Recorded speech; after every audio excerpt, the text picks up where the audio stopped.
Daniel from MIGARDENER, and today we're making a video about seeds. What kind of seeds? I forgot. Vegetable seeds? Yeah. Yeah. So look, we got another package in the mail. We want to talk to you about it. It's getting late here. The dogs are barking, the birds are chirping, there's motorcycles going up and down the road behind us, the highway back there. But look, I ordered some seeds and we got them in the mailbox. I got some seeds. I ordered them from MIGARDENER. Now he has a YouTube channel. And look, we got a bunch of seeds from them, and I hope that I can find room to plant them all. I may have gone overboard. I bought the weird stuff. I didn't buy normal things. I don't know what I was thinking. I didn't buy just tomatoes and lettuce. I bought weird things.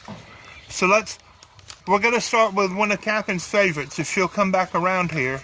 Okay. Look, it is glass gem corn. We tried to grow this last year. I have a video about that where we planted them in little seed starting cells, and a mouse got into the thing and ate them all, and so I just kind of gave up on that idea and I didn't talk any more about it at all. But we're going to try again. I'm not sure. Sometimes I call it rainbow corn. Rainbow corn. It's because it's beautiful, kind of isn't like a rainbow. Because this one's kind of like a rainbow and it's corn. Now the MIGARDENER, he doesn't sell things for different prices. Everything on his list, it's MIGARDENER.com. Everything on his list is 99 cents per pack. And the seed count is going to reflect that. But it's got all the typical information on the back, and how to plant and where to plant and how to grow, days to harvest, all that good stuff. And I'm just really excited about that. I got this also. This is an annual. There's 250 seeds in here. It is a red-veined sorrel. I have grown this before. I don't like the taste of it, but I'm going to grow this as animal feed. It is a plant that will reseed readily, so if you don't want it to come up other places in your yard, then you're going to have to not let it bolt. Don't let it go to seed. Cut the seed head off, or just go ahead and harvest it all and use it all. But it's a green leafy vegetable. What does that mean, Dad? A green leafy vegetable? Mm-hmm. You eat the leaves. You use the leaves as the vegetable part, but I tried cooking it like I would turnip greens or collard greens, and it wasn't very good, in my opinion. But I'm going to plant it again because the animals did love it. Now I have also a large leaf sorrel, and it says here annual, but if I remember right on the website it said it was a perennial. And what I have read about this is that it is a perennial. There's 500 seeds in here. There's no way I'm going to need that many.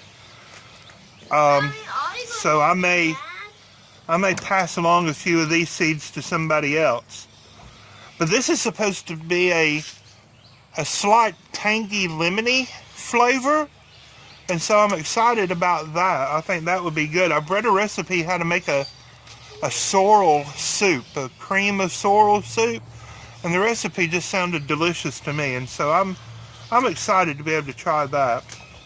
This is the Armenian yard-long cucumber, and again, if I remember correctly, it's not a true cucumber. I'm probably wrong, so y'all don't judge me for that. The whole melon cucumber family, they have lots and lots of species, and I think this is a different species than typical cucumbers. But anyhow, I know you can get these seeds anywhere, but for 50 of them for 99 cents, I think that's a great deal. And then these, Mexican sour gherkins, the cucamelons. These are supposed to be real little and kind of tangy, soury, cucumbery taste. They're supposed to look like little watermelons. My friend Rose at Wholesome Roots, she says that she lacto-fermented a batch of pickles made out of these, and so I'm excited about trying that. I love pickles. You do love pickles. And we have loofah sponge gourds. A lot of people I have found reading posts on Facebook is that A lot of people think that these are a sponge that grows under the sea, and they don't. It's a vine. It's a melon type plant. It's a gourd. You break up the husk off of it and you crinkle it up and get the seeds out, and then you soak it in water and it makes a sponge. And we're going to do that. But what I'm also excited about is that people use these as bird toys for their parrots. The parrots like to chew those up. And so once they're dry, I'm just going to get, especially the smaller ones that, you know, that might grow that we're not going to be able to use for ourselves. I'm just going to give the whole thing to the birds and not even try to take the husk off or remove the seeds. Just let them do their own thing. That bell noise you hear, Catherine's playing with a hoe on the patio. Anyhow, a New Zealand spinach. This is not a true spinach. This is supposed to be a heat-tolerant alternative to true spinach. And so I'm going to try this out. I've never had it before, but we do love spinach. And this is a red Malabar spinach. Now again, it's not a true spinach. This is actually a vining plant that grows up on a trellis. And so I think that's going to be cool. And you use the leaves of it like you would a normal spinach. And then another one, we have a strawberry spinach. Again, it's not a true spinach. You eat the leaves, but you can also eat the berries. Look how pretty that is. Look, Catherine, strawberry spinach. I will not eat the spinach. I'll just eat the strawberries. You just eat the berries? And then our favorite. Y'all have heard us talk about these on a video we did last year, dragon tongue beans. I still have some seeds that we saved that we grew last year. I'm going to take these and I'm going to interplant with them just to kind of boost the genetic pool of my seeds that I'm going to save. And so there's 25 in each pack, so I got 50 of those. These are, it's a weird kind of bean. It's hard to describe it. Some people say it's a wax bean. I don't think it's like a typical yellow wax bean. Some people say it's a yellow pod with purple stripes. It's kind of like a zebra. Is it a black horse with white stripes or a white horse with black stripes? Anyhow, it's one of the best tasting beans for cooking and eating right out of the garden.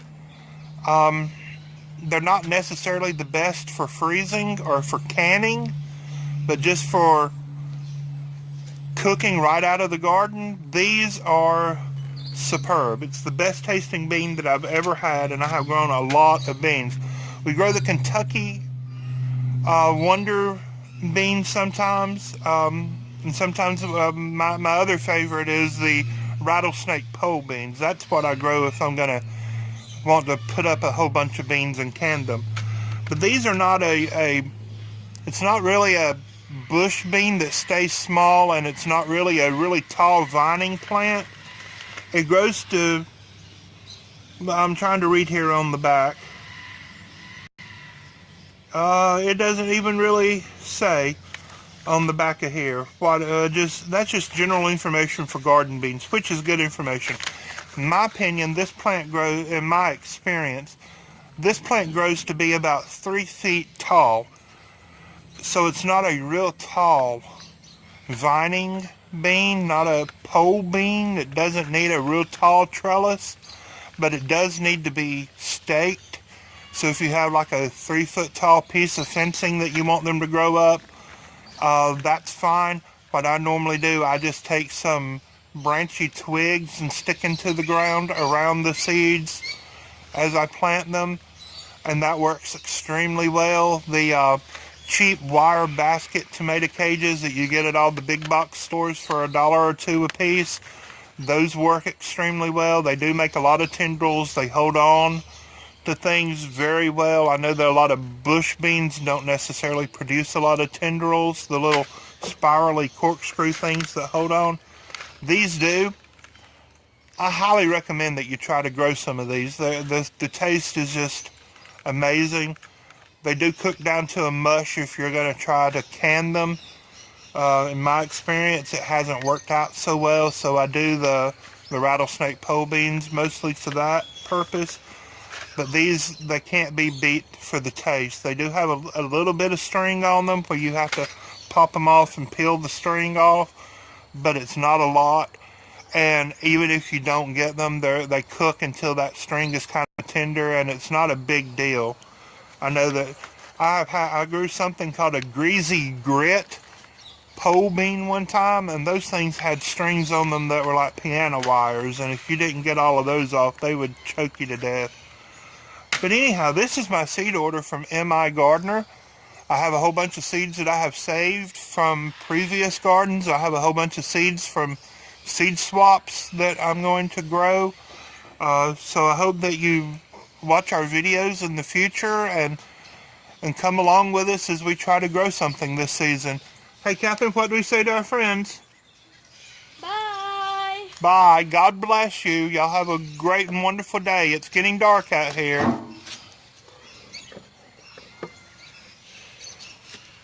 Turn this off. The neighbors, we're here from Neighborhood Areas. And today we're going to make a video. What kind of video?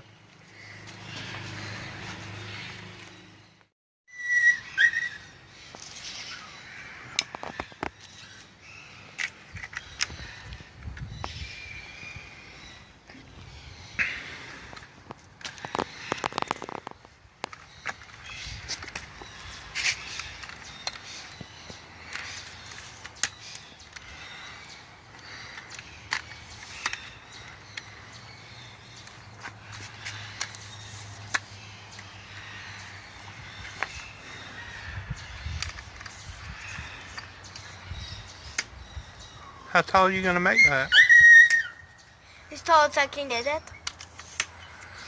I think that's too tall.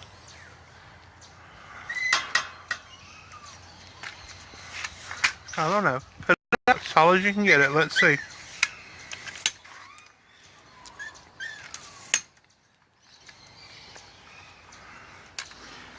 Hey, do you know what? What? I love you. I love it too. Why? Dad, show them what we did today. Oh, we cleaned off the patio. Yeah, it was all messy, but I think a little bit too high. But me and my dad... No, that's probably good. Okay.